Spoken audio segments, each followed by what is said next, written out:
जैसे यहाँ चरजू सरना समिति, केंद्रीय सरना समिति ने सीरमटोली चौक सरना स्थल के बारे में शिकायत दर्ज किए थे। उनको आयोग ने संज्ञान में लेते हुए राज्य सरकार को नोटिस भेजे थे और उस नोटिस के आलोक में आज आयोग आई है और यहाँ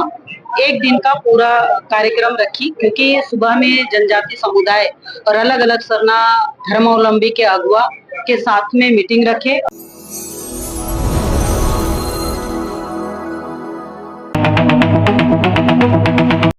सबसे पहले आप सभी का स्वागत और अभिनंदन करते हैं। ये राष्ट्रीय अनुसूचित जनजाति आयोग भारतीय संविधान का अनुच्छेद 338 के द्वारा गठित है और हमारा स्पष्ट मानना है कि राष्ट्रीय अनुसूचित जनजाति आयोग अनुसूचित जनजातियों के संरक्षण के लिए एक गठित संवैधानिक निकाय है। आयोग अपनी कार्यविधि स्वयं निर्धारित करती है और संविधान के तहत इस आयोग को अनुसूचित जनजातियों को संविधान, किसी कानून अथवा सरकारी आदेश के तहत संरक्षण और सुरक्षण, जिसको हम प्रोटेक्शन और सेफगार्ड का क्रियान्वयन का अन्वेषण करने का अधिकार प्राप्त है तथा सही जो भी आयोग राष्ट्रीय अनुसूचित जनजाति आयोग से प्राप्त के द्वारा जो प्राप्त हुए हैं निर्दिष्ट शिकायत, जैसे यहाँ चरजू सरना समिति, केंद्रीय सरना समिति ने सीरमटोली चौक सरना स्थल के बारे में शिकायत दर्ज किए थे। उनको आयोग ने संज्ञान में लेते हुए राज्य सरकार को नोटिस भेजे थे और उस नोटिस के आलोक में आज आयोग आई है और यहाँ एक दिन का पूरा कार्यक्रम रखी, क्योंकि सुबह में जनजाति समुदाय और अलग अलग सरना धर्मावलंबी के अगुवा के साथ में मीटिंग रखे और अभी सरना स्थल का निरीक्षण कर रहे हैं, जिसको हम कहते हैं कि जिस तरह से कई हमारे प्रमुख भी यहाँ उपस्थित हुए हैं।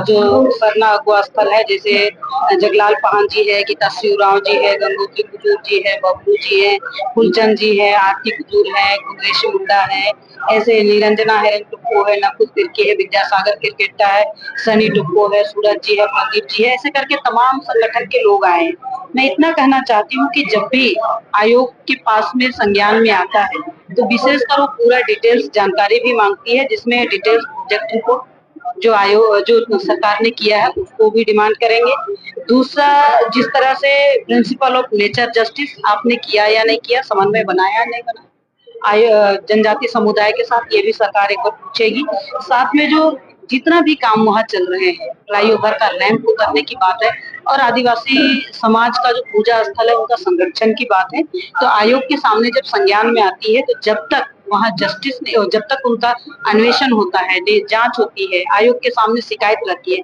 तब तक सरकार वहाँ भी किसी तरह का कोई विकास काम नहीं कर पाएगी। क्योंकि हमारा कानून में प्रावधान है 10(8) को अगर आप पढ़ेंगे तो एसटी कमीशन से बिना अनुमति का किसी तरह का कोई कार्रवाई नहीं कर सकते हैं जब तक आयोग में जांच है। तो आयोग को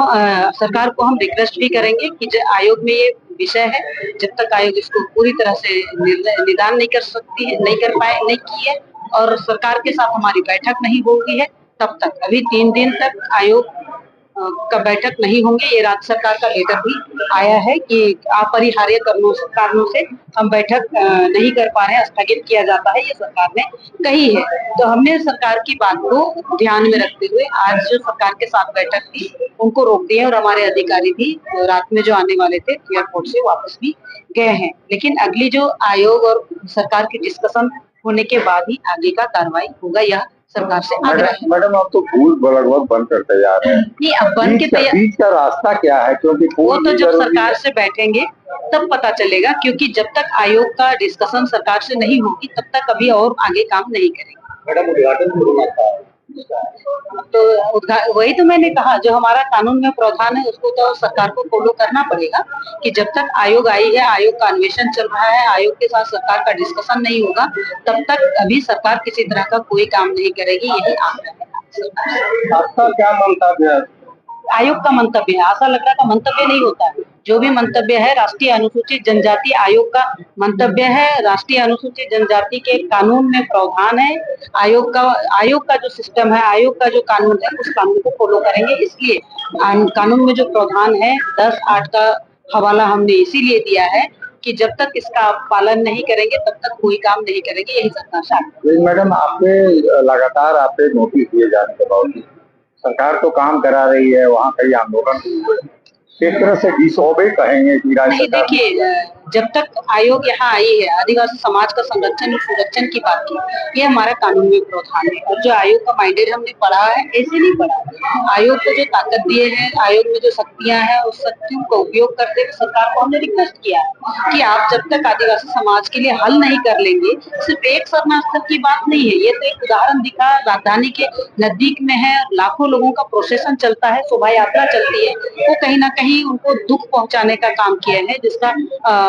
सबने एक उबाल हुई है रांची में। ये ना हो, सिर्फ रांची नहीं, पूरे झारखंड आप देख लो, सभी झारखंड के तमाम शरणार्थ स्थलों की बात करेंगे, जाहिर खान की बात करेंगे, संथाल परगना ले लीजिए, आप पूर्वी सिंहभूम ले लीजिए, आप पश्चिमी सिंहभूम ले लीजिए, आप गुमला लोहरदगा देख लीजिए या उत्तरी छोटा नागपुर देख लीजिए, आए दिन ये कई घटनाक्रम आपको दिखाई देते हैं। कल देख लीजिए बोकारो का घटना घटा, ऐसे अलग अलग जगह पर कई जगह ऐसे घटना घटी है। तो सरकार के साथ आयोग का बातचीत होगी, डिस्कशन होगा, उसके बाद ये आगे का